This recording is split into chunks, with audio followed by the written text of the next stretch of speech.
Rise and shine, it's a brand new day with Mo and News. It's time to have your say.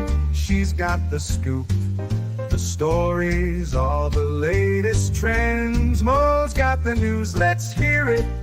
My dear friends, from politics to showbiz, no story's too small. Mo covers it all. She's got the inside call, her voice so smooth, like honey in the summer sun. With Mo on the mic, you know the news is always fun. Mornings with Mo, the best newsy news in the world. With her style so classic and her stories unfurled, from morning till night, she's got us in the know. Turn on your radio, let Mo's newsy news flow.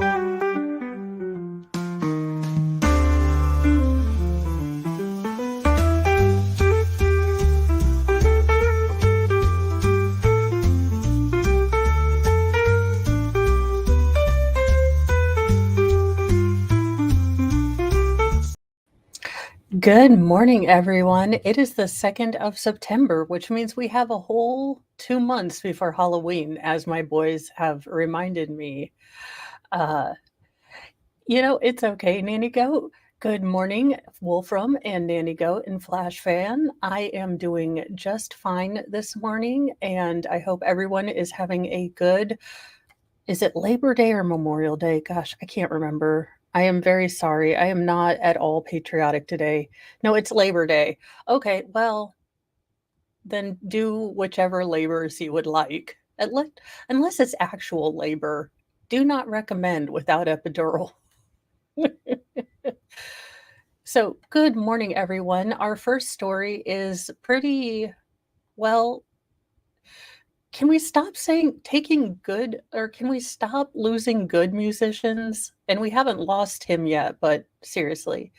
The Cure's keyboardist, Roger O'Donnell, reveals he has lymphoma. It is a rare form of the disease, so let's see what is going on with that. The Cure keyboardist, Roger O'Donnell, revealed his lymphoma diagnosis in a series of posts Sunday on X in honor of September being Blood Cancer Awareness Month.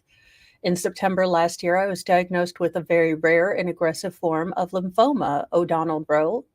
I ignored the symptoms for a few months, but finally went, and after the surgery, results of the biopsy were devastating. Lymphoma is a type of blood cancer that affects the lymphatic system, which is part of the body's immune system responsible for fighting disease. The lymph nodes carry a lot of your sort of attack cells. They carry antibodies or things like that. I'm not a doctorologist. Your lymphs are important. Now, symptoms of lymphoma can include fever, fatigue, painless swelling of lymph nodes in the groin, neck, armpits, or belly, losing weight without trying, itchy skin, according to the Mayo Clinic. O'Donnell said he completed 11 months of treatment, which included immunotherapy, medication, and radiotherapy. I'm fine, and the prognosis is amazing, he said about his condition now. The mad axe murderer knocked on the door and we didn't answer. O'Donnell warned those who may be feeling symptoms of blood cancer to get tested as soon as possible. Cancer can be beaten, but if you're diagnosed early enough, you stand a way better chance. So all I have to say is go get tested. If you have the faintest thought that you may have symptoms, go get checked out. He also encouraged fans who know someone who is sick to talk to them, adding that every single word helps.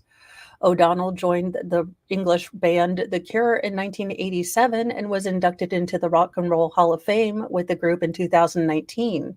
He performed with the band during his North American tour last year before he pulled out of the Latin American tour because of health reasons in November. So, well, there you go. Have a normal Monday in the UK and elsewhere. In a tragic story, just absolutely tragic. And look, there are good and bad police officers, but this is absolutely tragic. A police officer, mother of 6, was killed in a crash during a high-speed pursuit in Missouri. This is the officer that lost her life. A Missouri police officer and mother of 6 was killed during a high-speed chase after losing control of her patrol car while trying to conduct a traffic stop. Osage Beach police officer Felicia Carson, 33, was on patrol Sunday around 1:20 a.m. when she spotted a vehicle speeding down a rural road in Camden County near the Lakes of the Ozark, Chief Todd Davis said during a press conference on Saturday. Carson activated her police lights and pursued the suspect to carry out a traffic stop, but the driver sped off. While chasing down the suspect, Carson lost control of her patrol car, skidded off the road, and crashed into a tree. Davis said that her cop car then ignited into flames upon impact. The department received a report of a vehicle on fire on the highway that Carson was pursuing the suspect, and they tried to contact her but were unsuccessful. Officer Carson perished in the crash, a choked-up Davis said while wiping away tears. The suspect, Christopher Aaron Bishop Weyheimer, 23, crashed minutes after Carson while he was fleeing the scene and was later arrested. Carson joined the department June 2023. She is survived by her husband, Grant, and her 6 children. Please keep the Carson family and our department and our community in your thoughts and prayers as we work through this tragic event. An investigation by the Missouri State Highway Patrol is ongoing. Now, the Post did reach out to Osage Beach Police Department for comment. I'm guessing they were busy taking care of their staff and possibly doing outreach to the family, so they didn't. Now, Weyheimer, this absolute dingleberry, is the kid she was chasing. Weyheimer was charged with aggravating fleeing a stop or detention of a motor vehicle, resulting in death, according to online records. He is being held in Camden County Jail without bond.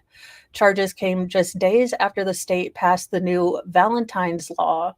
Valentine's Law creates the offense of aggravated fleeing a stop or detention of a motor vehicle if the person knows that a law enforcement officer is attempting to detain the vehicle and the person flees at a high speed, which creates substantial risk of serious physical injury, death, or actually causes physical injury or death, according to the state of Missouri. So this must have been preempted by someone who tried to run away from the cop, caused massive injuries, and this is a law dedicated to someone. A suspect who is charged becomes a defendant, and that can be up to a felony, which is 10 to 30 years or life in prison, Camden County prosecuting attorney Rochelle Grosvenor told KY3. Now, Carson's death marks the police department's first line-of-duty loss in 30 years. Missouri Governor Mike Parson shared his condolences in the wake of the officer's death, saying he and his wife, Teresa, were keeping the Osage community in their prayers, and that the Officer Carson will not be forgotten, the governor of the Show Me State wrote on X. Now, Lieutenant Governor Mike Kehoe, they also extended their, thoughts. It's completely sad. A woman who I identify with, because who else has 6 kids? But I mean, she made the choice to try to make the country a better place for her children and to put her money where her mouth was and to take, a job that I know I am not personally equipped to deal with. I would never become a police officer. I do not have the people skills to deal with grown people acting like toddlers. But she thought she had those skills, or she wanted to do that. So she came, and now her husband, look, regardless of how you feel about cops, pray for those kids. Those kids are in a world of hurt right now. And I know the husband is, but my heart always goes to the kids because their world has just exploded. So I do hope that her kids are getting all the support. It's a total mind F to deal with when you have grief and you also have to raise children. So I hope that the husband additionally is getting some time to actually grieve, because this is a rough one, y'all. That was a rough one. But I did want to, at least put her service up It's incredible that some people choose to be of service and go do a thankless job. And yeah, there are some a-holes, but there are some a-holes everywhere. In a happier note, a mom, a child, a tortoise, and a cat were rescued 925 miles off of the coast of Hawaii during a hurricane, Gilma. The United States Coast Guard and Navy rescued a mother, her 7-year-old child, along with their pet tortoise and cat from a sailboat nearly 1,000 miles off the coast of Hawaii during Hurricane Glima's landfall last week after the boat's captain died. Watchstanders at Joint Rescue Coordination Center Honolulu received an alert from an emergency radio beacon notifying them of the stranded family on August 25th around noon, according to a news release from USGC or CG, sorry. The center broadcasted an alert to all ships in the area and sent out a Hercules airplane to search for the family. The sailboat, a 47-foot French-flagged vessel named Albrock, was spotted by the Hercules plane. When it was within range, it picked up the 47-year-old woman's mayday call. It stated it was just her and her daughter on board, along with the body of a deceased male captain. Now, it wasn't clear how he died or when, or his relationship to the woman and child. Waters were too rough to reach the ship when it was first spotted. Hurricane Galima was gearing up to hit the mainland, causing waves of up to 6 feet and winds up to 20 miles per hour. The crew on scene requested more assistance from the Navy, including 754-foot liquid petroleum gas tanker that arrived at 5:20 p.m., just 8 hours after the Hercules spotted the stranded ship. We will be there as the captain was dead and they're not quite going in. I'm hoping it was like he went to bed and didn't wake up. Wolfram, possibly. However, there wasn't an open window of rescue opportunity until 5 a.m. the next morning, when conditions finally grew less rocky, and not a moment too soon as the hurricane continued to grow closer. The mother, daughter, and their pets were rescued and returned safely to Honolulu. Just 12 hours after the survivors were rescued, waves where their boats had been stranded reached up to 25 feet, about half the length of the damaged boat. So, I mean, good for them. I'm glad that there was a happy ending on this one after we had that yacht where people unfortunately lost their lives and they got the cat and the tortoise, which is, really good. And that little girl was probably scared to death. So, absolutely. I'm glad that they were able to similarly rescue these people and got all the animals and everyone, and hopefully they find out who the boat's captain, what happened. Well, look, I don't know. Some people want to live on a boat. I would love to live on a lake boat, but I also need a lot of money and possibly to know if I get seasick before I purchase one. My boat crew, in particular, the coxswain, this is a boat term, and this is a direct quote, YouTube. I don't know what I just said. Demonstrated deft boat handling and good judgment approaching the distressed vessel and transferring the survivors, U.S. Navy Commander Bobby Wayland, commanding officer of one of the rescue vessels, said in a news release, "I appreciate the remarkable coordination and information provided by the Coast Guard throughout the entire operation. Very cool to see the Navy and Coast Guard team together so smoothly. Crews could not rescue the body of the deceased man due to worsening conditions. The Albrock was also unable to be salvaged and remains adrift at sea." So free boat for whoever can find it, I guess.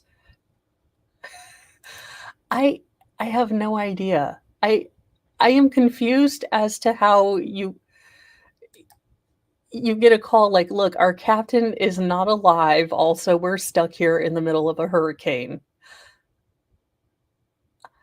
I so I'm of two minds of this because okay, the deeply unserious and would love to see Sarah Boone just to torpedo herself into a murder one charge with her lack of lawyerly accoutrement would be lovely. But the part of me that wants George to get justice and wants his family not to have this become the Sarah Boone circus that it is already shaping up to be, regardless if she's heading the crazy train or not, hopes that this lawyer is not doing this for publicity because, and I think it's a bit rich for her lawyer to ask for another continuation.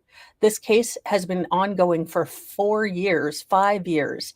You know, every single letter that Sarah writes is, "I've been here for forever. In my case, no speedy trial. This, that, and the other."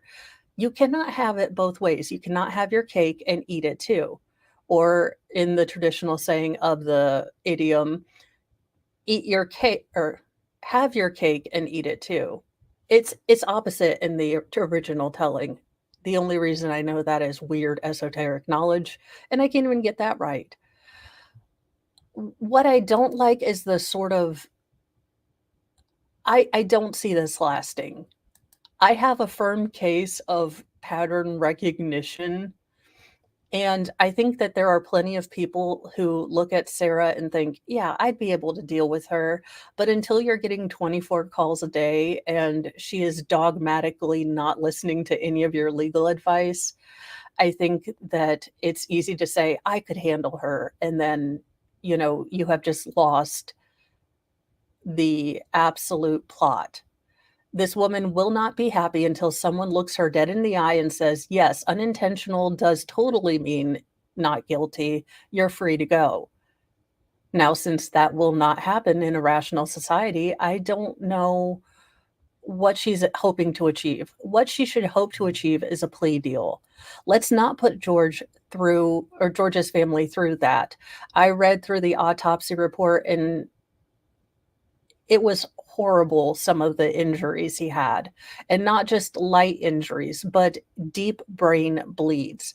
So maybe she could do the one decent thing in her entire life, and she could take a plea deal, accept responsibility, and not make it about Sarah. Now, I know that is physically nearly gosh darn impossible for her.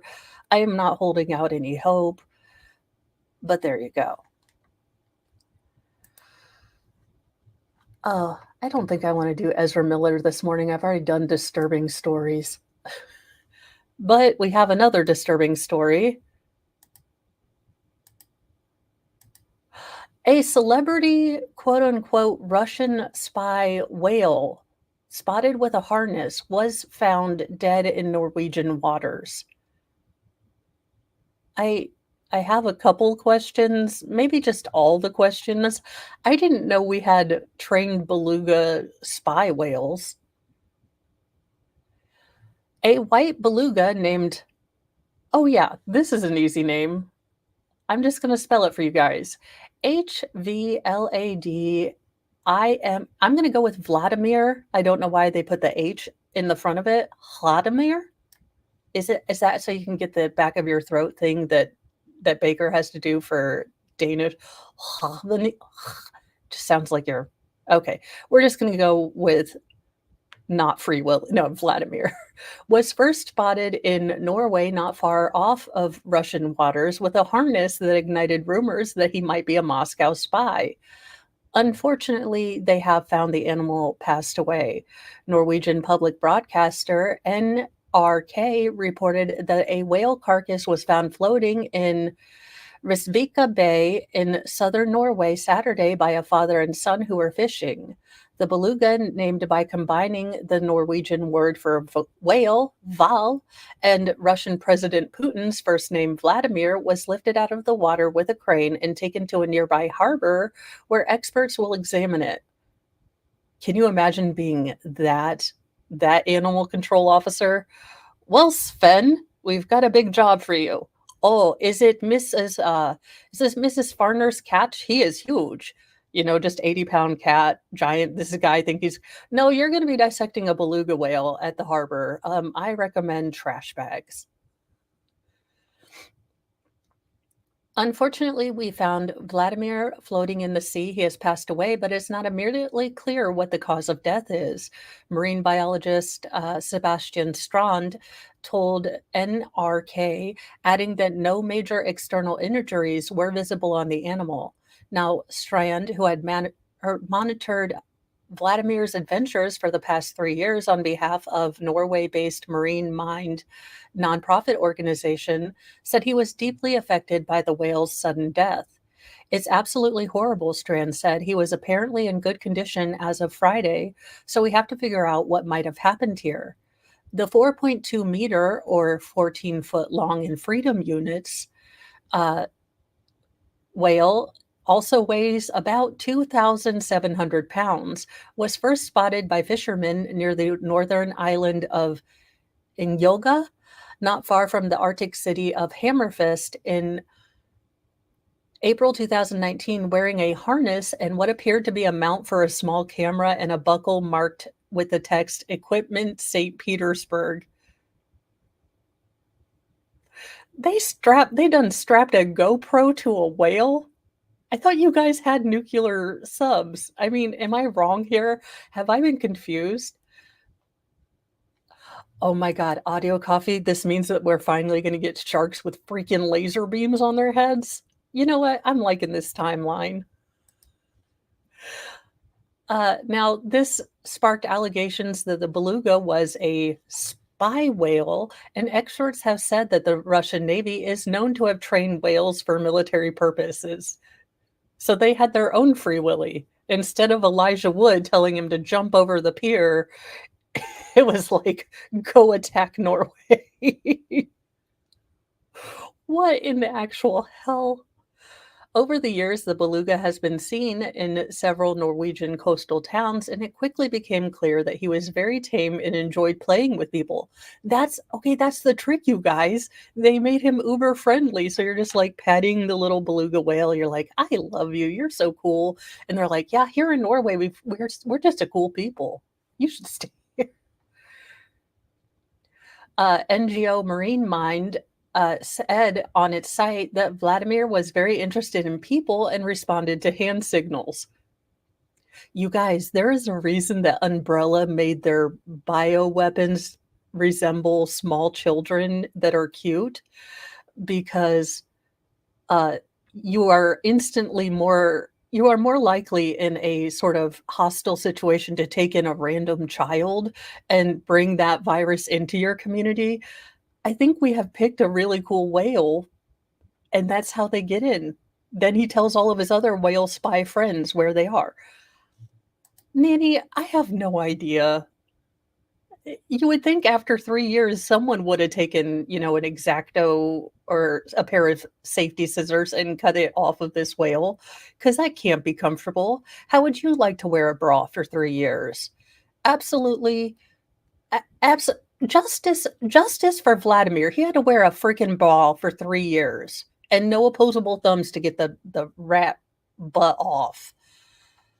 I say we take Russia to task for this, because you know what? All things considered, a bra for 3 years, no. No. Godspeed, personnel office. The Norwegian media have speculated whether Vladimir could have been used as a therapy whale of sorts in Russia. Wait a minute, a therapy whale? A therapy whale. Actually, I would swim in the water with a nice beluga whale to help my pain. As long as it's not one of them pervert dolphins, I'd be willing to give it a try. Unless, knowing my luck, I'd get the absolutely, like, the most jaded whale on their worst day, and they have to wear a bra, and it'd just be over. I'd get the one pissed off whale. Be like, I'm sorry. I get the Elizabeth Wetlaufer of whales, and she just drowned me. She said she was ready to go. Yeah, they meant left the pool. not leave the mortal coil.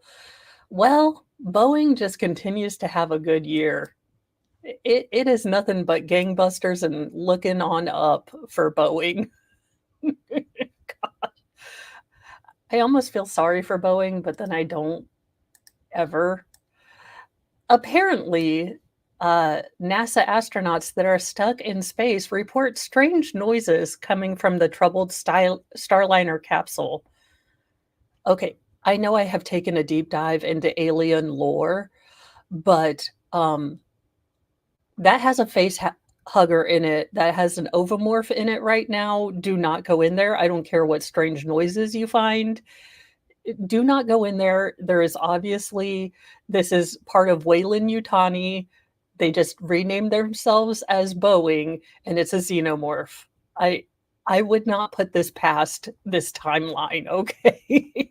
That or they're really gremlins. Someone had a mugwai, fed it after dark, and it got wet. And y'all, no. A NASA astronaut at the International Space Station on Saturday reported hearing a strange noise coming from the Boeing Starliner spacecraft just days before it is set to leave the station and return to Earth on autopilot. Astronaut Birch Wilmore radioed mission control at Johnson Space Center in Houston to inquire about the noise. They're like, no, the space capsule has to hear Gin and Juice by Snoop Dogg in order to get it chillaxed, okay? Just it will keep the bass down. And on an audio recording of the exchange, Wilmore holds up a phone to the speaker so that mission control can hear the noise that he was referring to. A pulsating sound emanating at steady intervals can be heard through Whitmore's device. Butch, that one came through, mission control says, after not hearing it, and the first time, and it says it kind of sounds like a pulsating noise, almost like a sonar ping. I'll do it one more time and let you scratch your heads and see if you can figure out what's going on, Wilmore tells mission control, playing the sound one more time. Mission control tells Wilmore that the recording will be passed along and they'll let them know what they find. Things that I don't want you to have to circle on back to. If I'm in the space station, for another 4 months because y'all picked Boeing to make your rockets, and then said Boeing rocket starts making a pulsating telltale heart sort of sound, I'm like, y'all need to unconnect. You need to disconnect this thing. You need to drive it on home today. I do not have holy water in space. What are you doing with this? Now, the bizarre sound was first reported by Ars Technica, which cited a recording first captured and shared by Michigan-based meteorologist Rob Dale. Fox News Digital has reached out to Mission Control and Boeing to inquire if the source of the sound has been identified.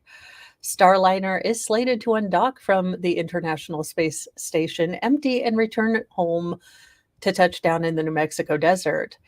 Now, NASA decided it was too risky to bring back Wilmore and Sonny Williams until February. The astronauts were originally only slated to stay up there for a week-long trip. Why do I feel like this is going to be the new Are they trying to remake Gilligan's Island? It was only supposed to be an afternoon cruise. It was only supposed to be a 1-week trip, and now we're just space people. These people should not have to pay taxes. Whatever NASA and Boeing is paying them, it should be tax-free, because they're like, we aren't even on Earth. We're not using any services. We would like to be exempt. And I'm okay with that, to be honest. Ohio tackling the big problems, the ones that you really care about. Ohio regulators say Devil's Lettuce sellers cannot give food from an ice cream truck. This is a headline. This is 2024. I don't know what to say anymore. Handing out food and drinks from a regular ice cream truck is off limits for Devil's Lettuce businesses in Ohio, according to state regulators. So is an online promotion saying, "Can you take me higher?" Well, that was a terrible Creed song, so, you know. Ohio Division of Cannabis Control has proposed fines totaling $212,000 against 5 businesses for violating the state's advertising rules for, you know, the ganja sellers. The Akron Beacon Journal reported Thursday.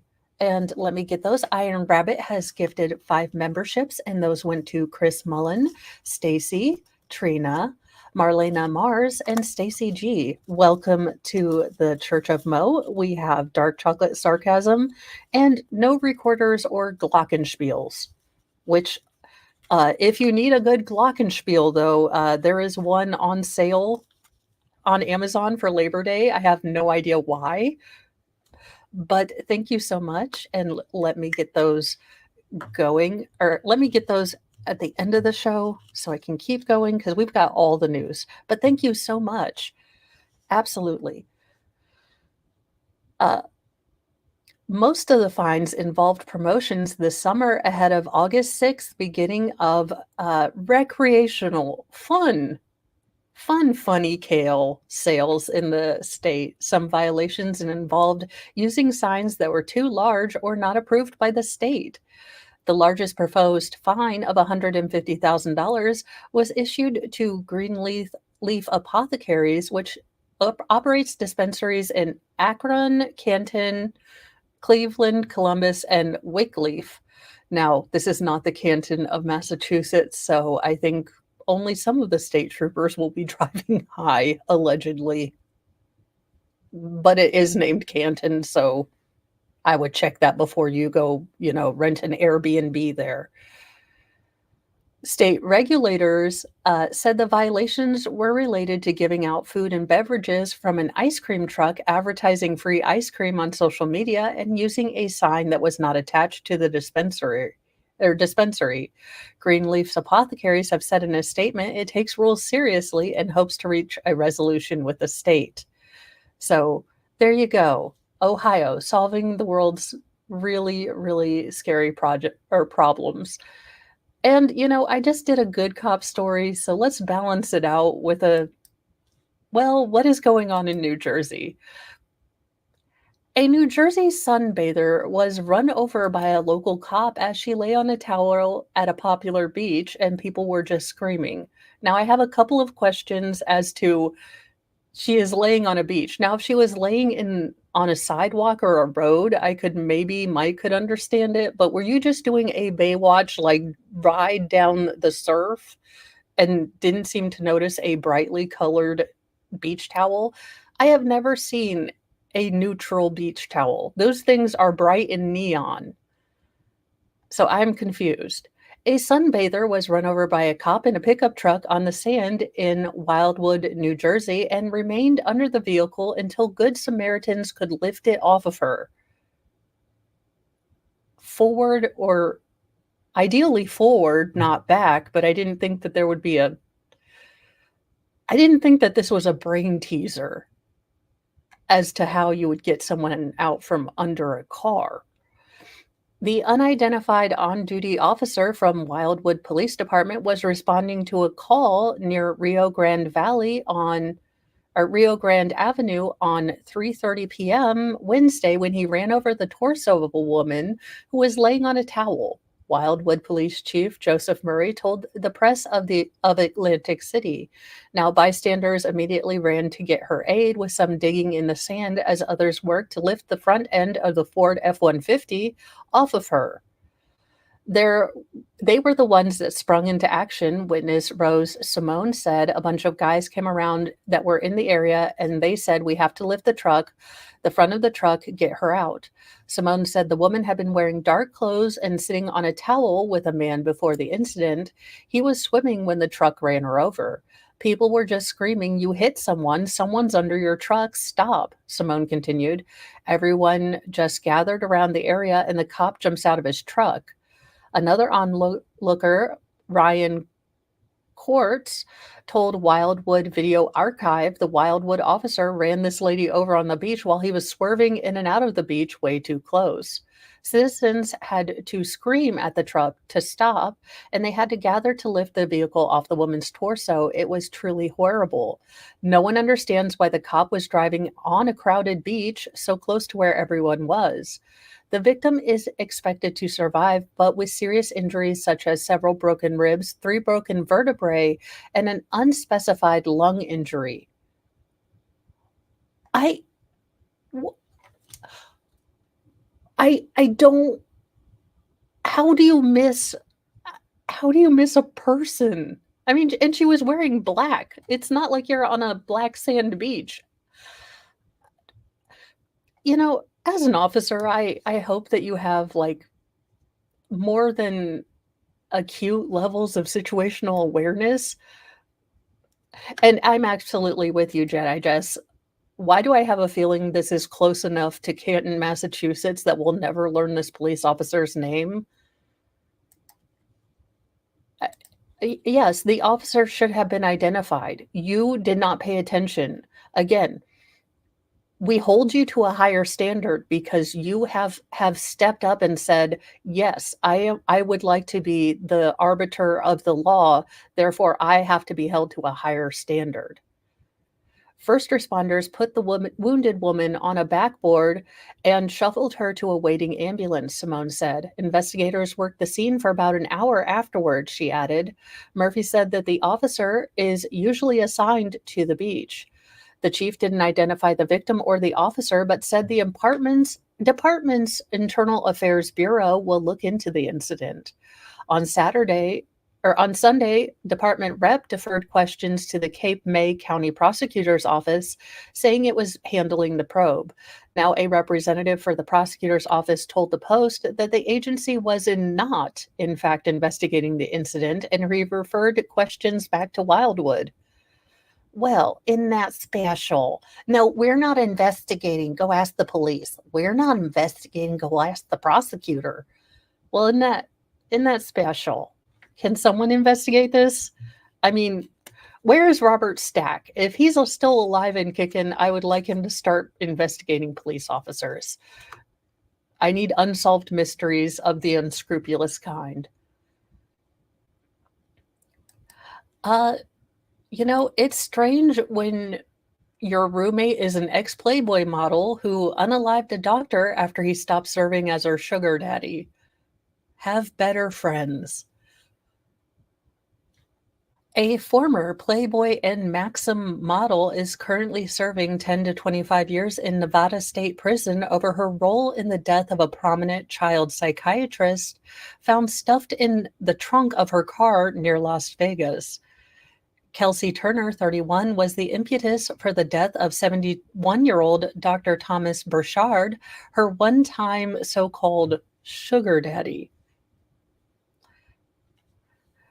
I don't know.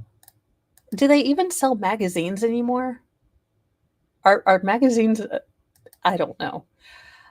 Now, while another man was largely responsible for the hands-on work of the killing, another woman was also around for the crime as well, and for the cover-up.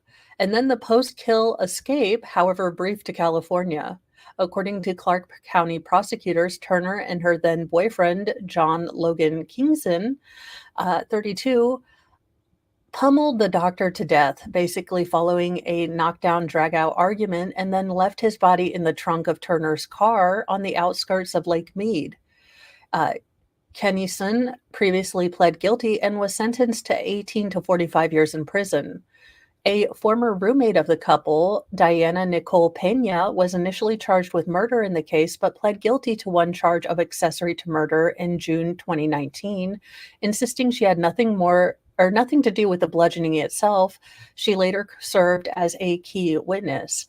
And in an episode of 2020 that re-aired on Friday night, she recalled the days of anger, bloodletting, subterfuge, and running. I've never been so scared in my life. It's just like real terror. And then I went kind of numb.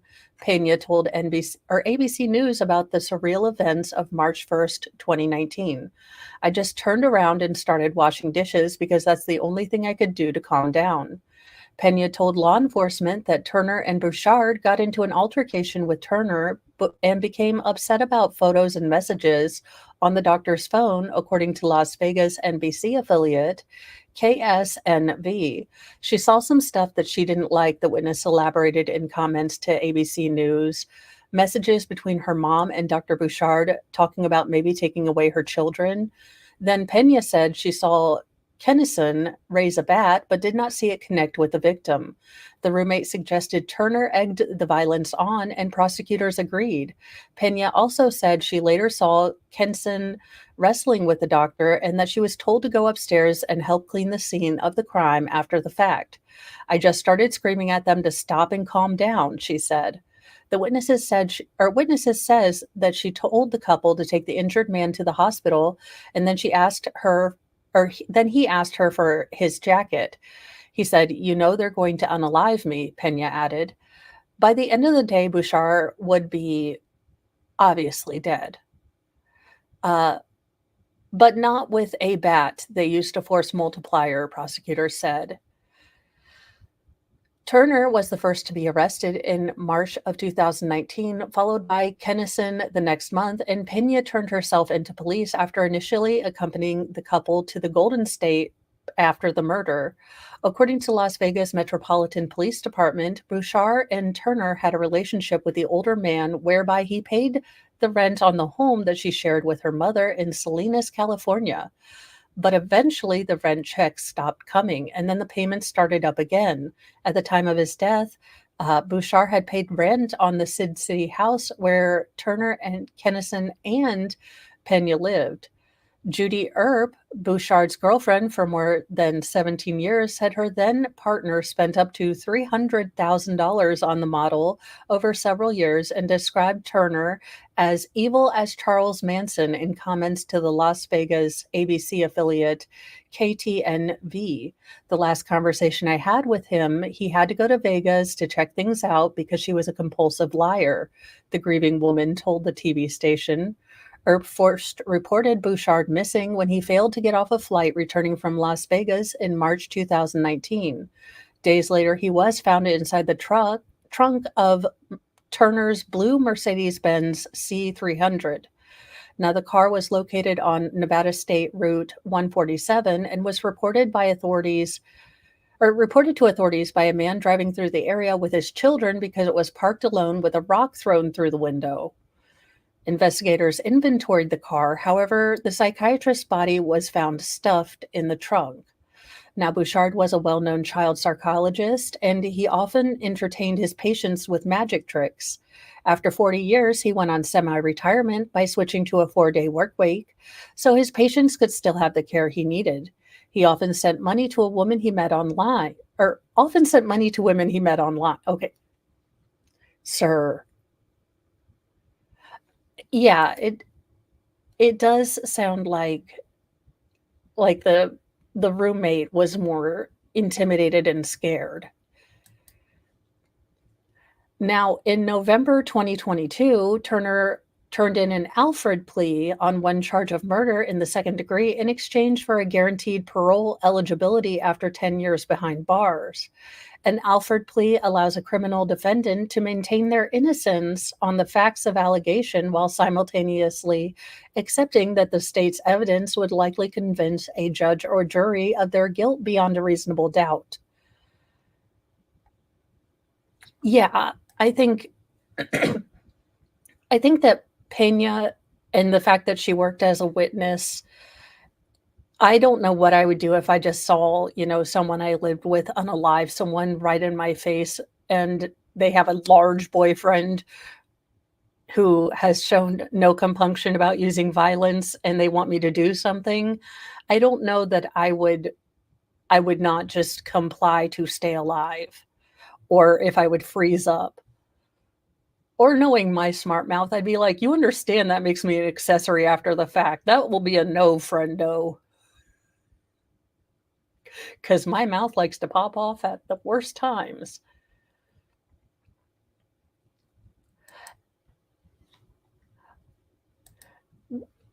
Wolfram, I promise to never pose for Maxim or Playboy, so I think you're safe. But thank you for the super chat.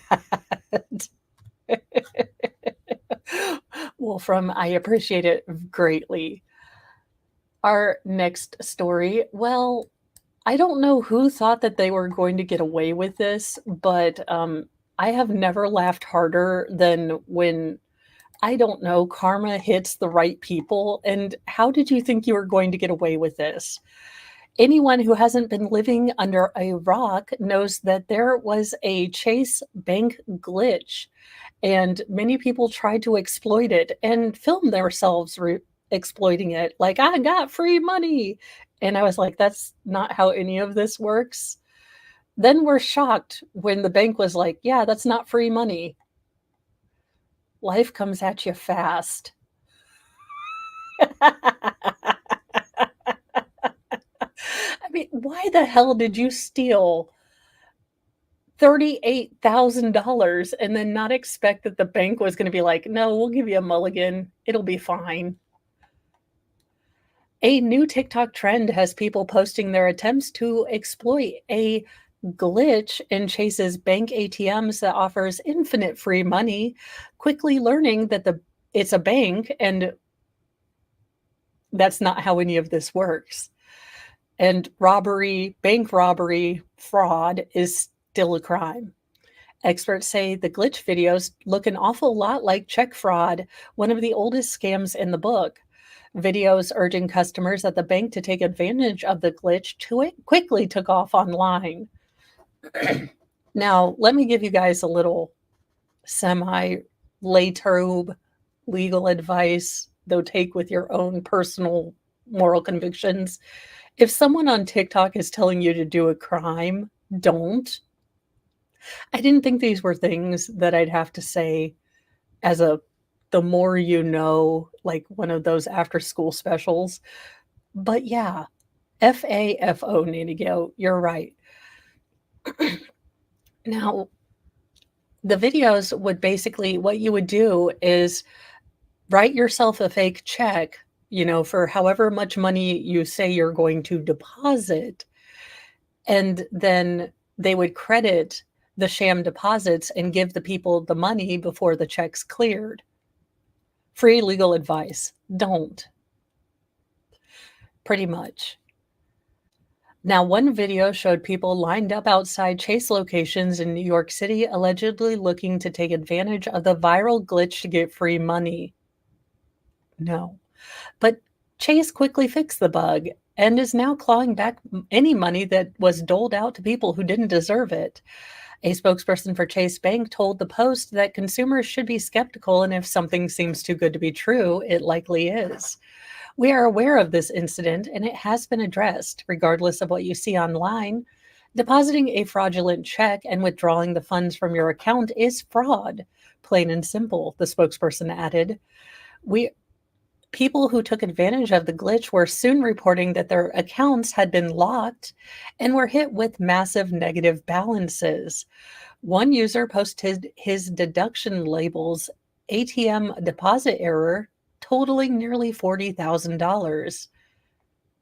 For the short window when the exploit seemed to work, clueless social media users were exuberant. Chase customers shared videos of themselves dancing with joy and throwing handfuls of bills into the air outside a Chase Banks in Yonkers. One clip showed a joyful bunch cruising with their heads stuck out a window and their Chase cards in their mouth. Jim Wang, a financial educator, explained the trouble with Chase's bank glitch mania and warned those who took advantage of the situation would face serious consequences. Yes, it's called fraud. It's not a glitch. No one. Also, it's only been three freaking days. Like, they fixed this within a day. Are you telling me that you spend all 40K of those dollars? You can't, I don't know, take all of it back? What did you spend 40K on in less than a day? No. Now, This is not a glitch. This is check fraud, explained Wang, the financial, expert. And you're going to get in big trouble if you do something like this. Wang reiterated that if a large amount of money shows up in your bank account as a result of a bank error, customers should tell their bank immediately. Just because money appears in your account doesn't mean it's literally yours, he said. If you spend it and are forced to pay it back, you're going to have to figure out a way to pay it back. Another expert and CEO of Bloom Institute of Technology, Austin Alfred, took to social media to debunk the trend. So the Chase Unlimited money glitch that went viral on TikTok was writing yourself a giant check, mobile depositing that check, and going to an ATM to withdraw the cash before the check cleared. Literally just committing check fraud. Yeah, that's not a glitch. That's a felony.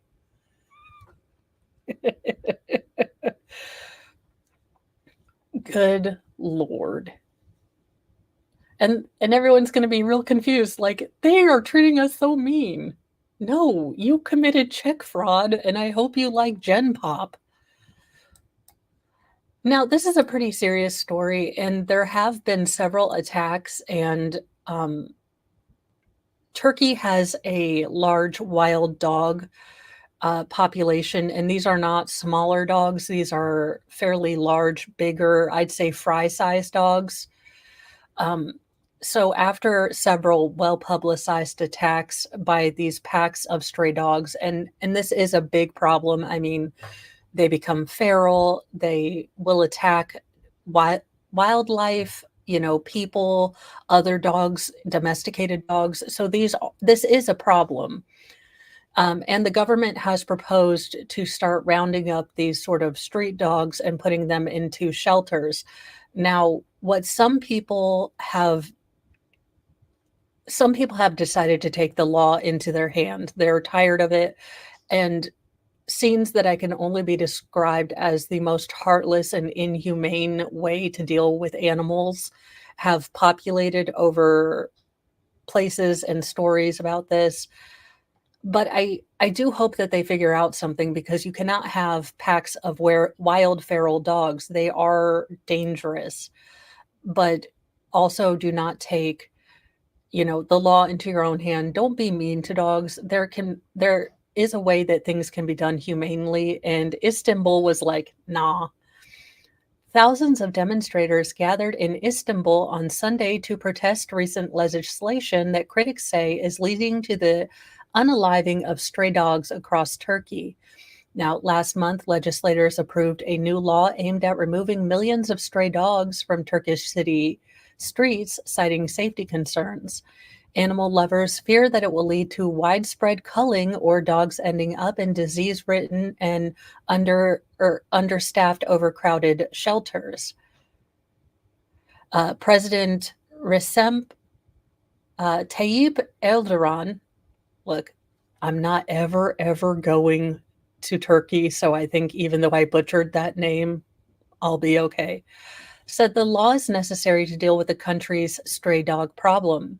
Sunday's protesters called for the law to be repealed, brandishing posters reading "Shelters are death camps" and "Withdraw the bloody law."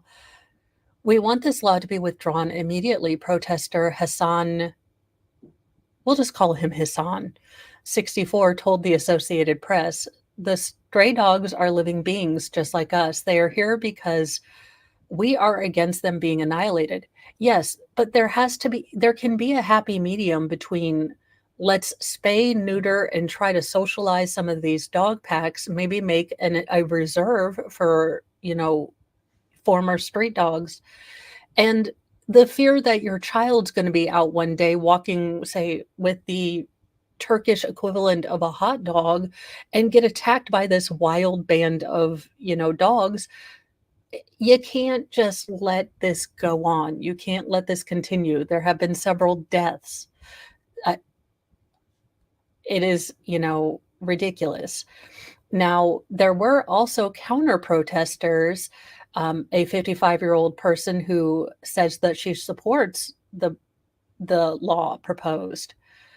Just like we stood beside our president on July 15th when there was a coup attempt, we are here with for the stray animals, she told. I will say, as an AK supporter, this law is a bloody law.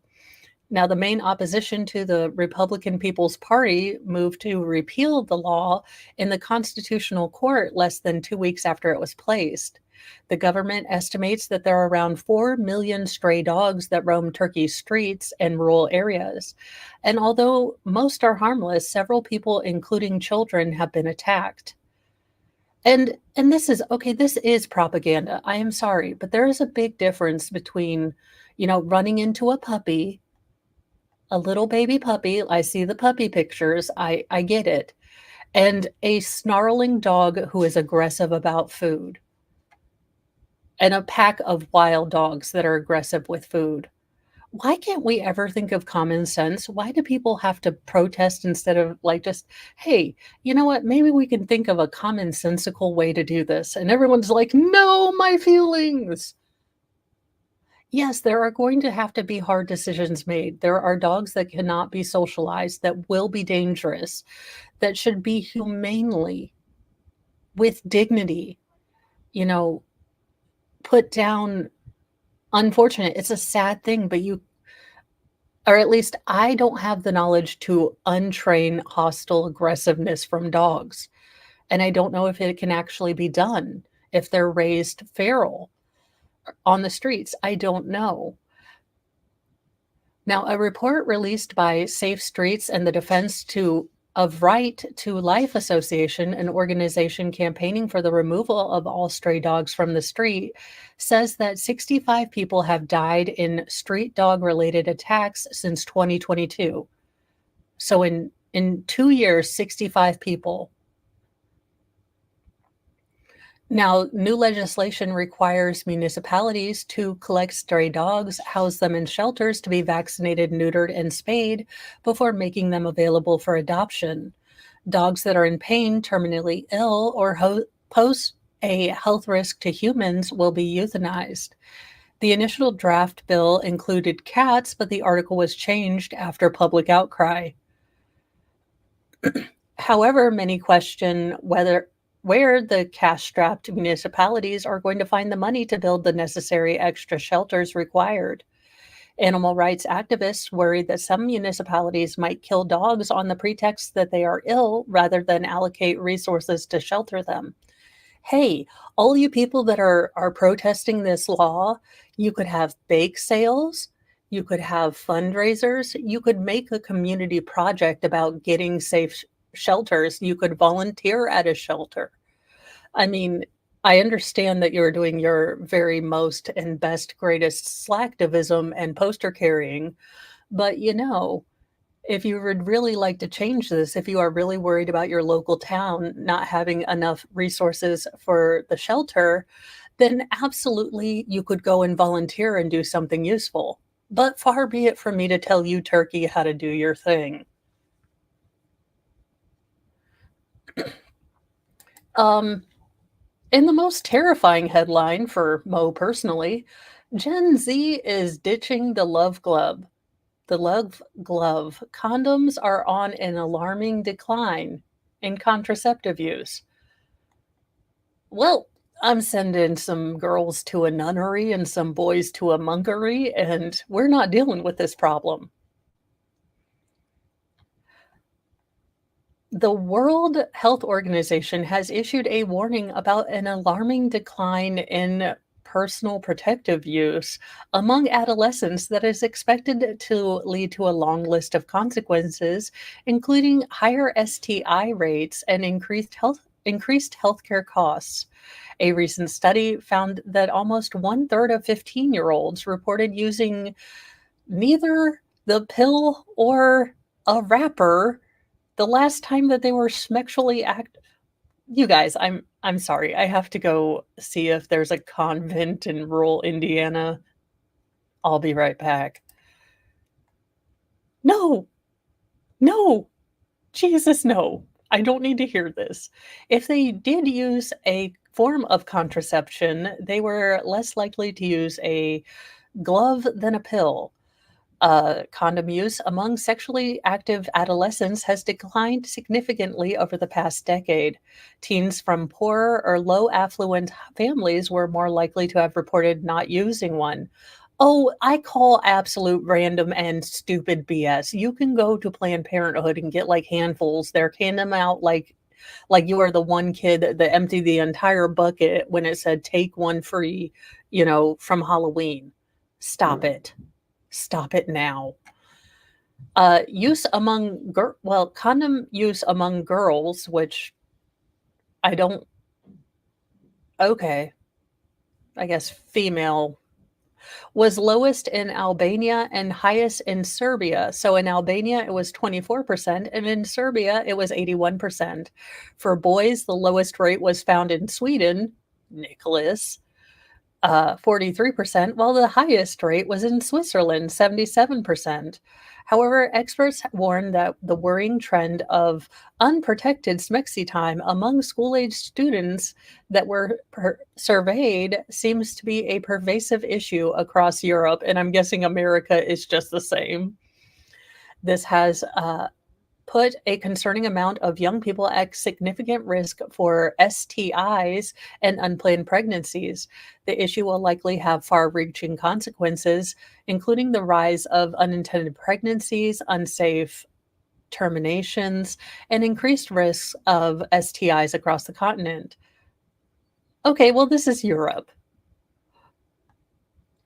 I'm guessing it's 12 times worse in America, so I'm going to go ahead and say all parents checking out religious, boarding schools as we speak. Look, this was not the article for my nerves today.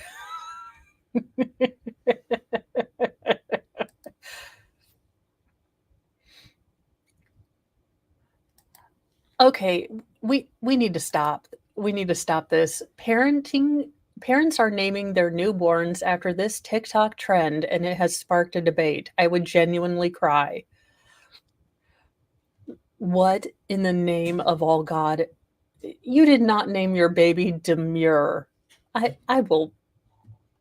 That's it.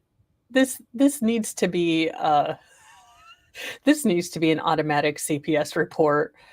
In the wake of the demure trend taking over social media, popularized by TikToker Jules LeBron, parents are taking the fad one step further and naming their newborns Demure.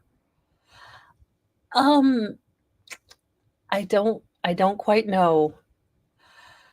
One mom posted a TikTok video featuring her baby girl earlier this month, revealing she had been named Demure Rain. Meet Demure. Demure spelled capital D, little d, capital M.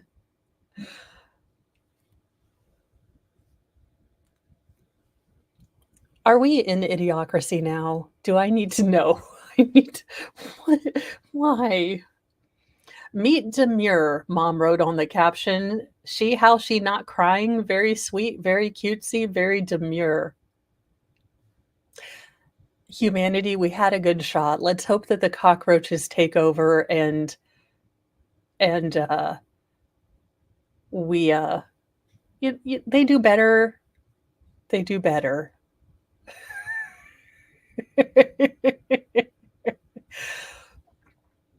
Incredulous viewers could not contain their shock, hoping the creator was only joking despite her insistence that she was not. Please say psych, begged one user. Oh, y'all are influenced, said another. I would genuinely cry every day if my name was Demure, bless her, someone snarked. Now my question is, was this picked prior to the trend or not? Inquired another, to which the new mom explained it was a last-minute switch. Her original name was Rhaenyra, a nod to Game of Thrones spin-off House of Dragons. I give up.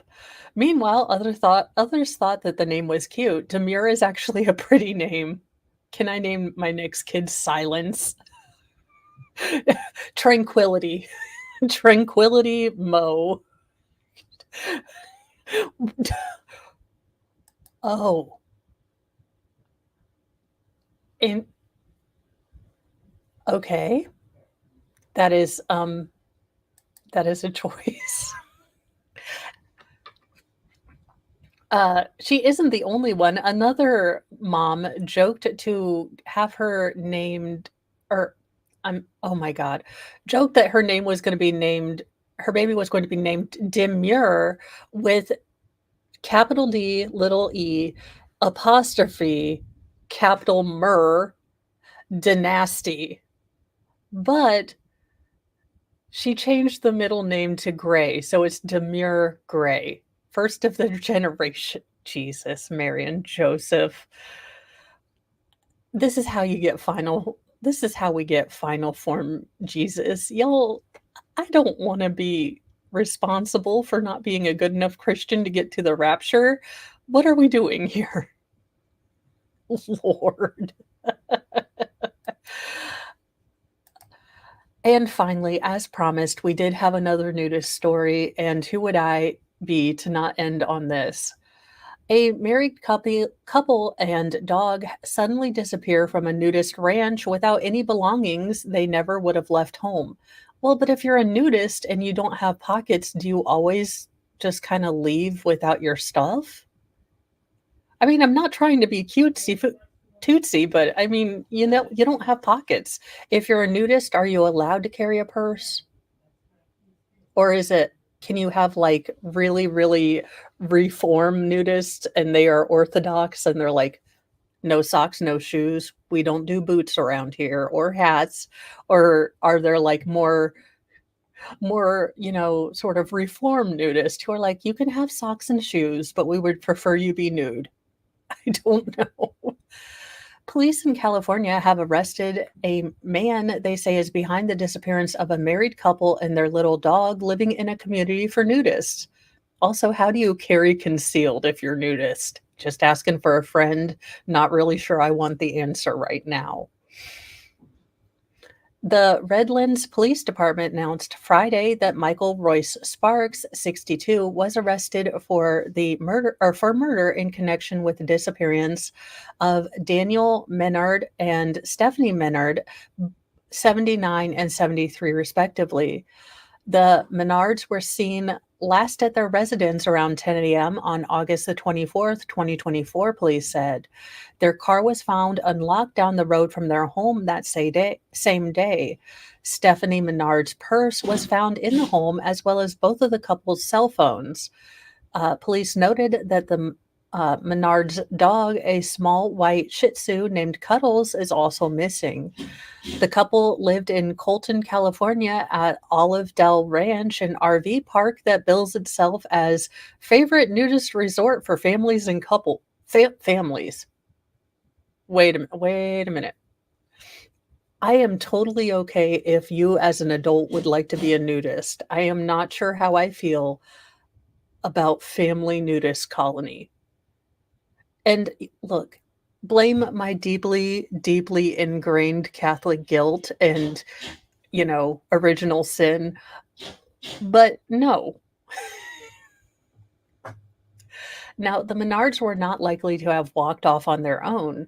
Daniel suffers from dementia and is diabetic, and Stephanie uses a cane to walk.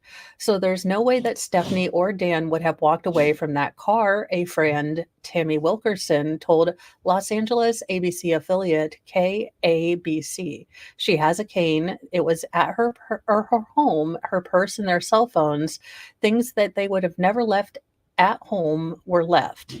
And thank you, Squad Bob, for the memberships. And those went to Jem, Flux, Raven Whimsy, Bad Weather Biker, and Roy Lonsinger.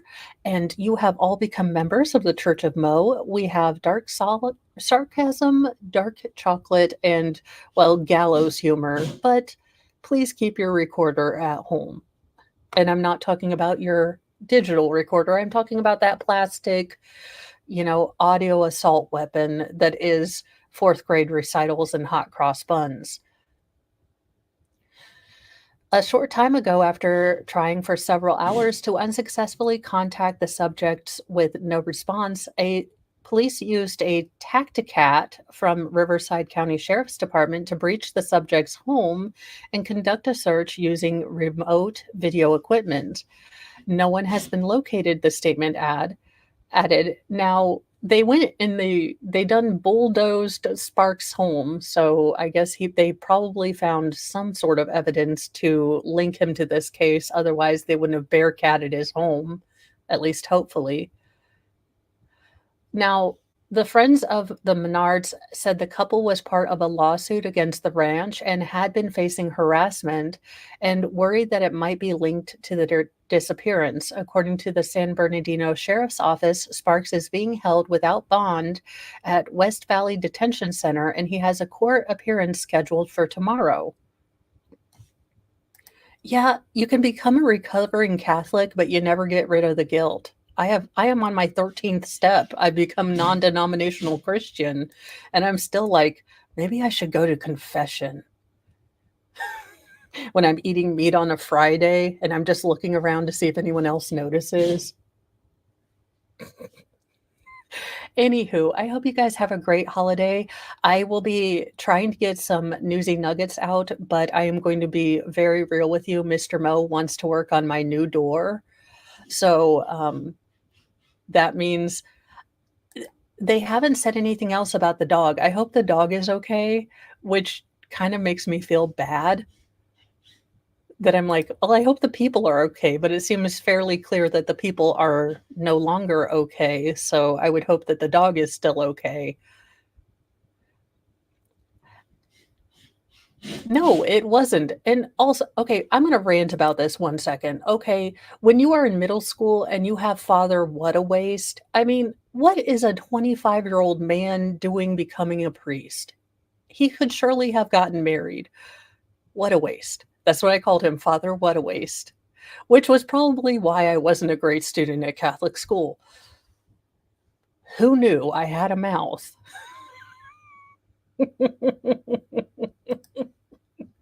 My mom was like, "What did you just call Father Bill?" And I was like, "I called him Father What a Waste." And she's like, "That is inappropriate." I was like, "Have you met me?" Anywho, I will see you guys in a little bit. I will try to work on some videos, but we are in construction phase, so who knows? But I will be here for Nightly Newsy News at 7, so I will see you then if I don't see you the rest of the day. Have a safe holiday, and be kind to yourself, be kind to others, and have fun.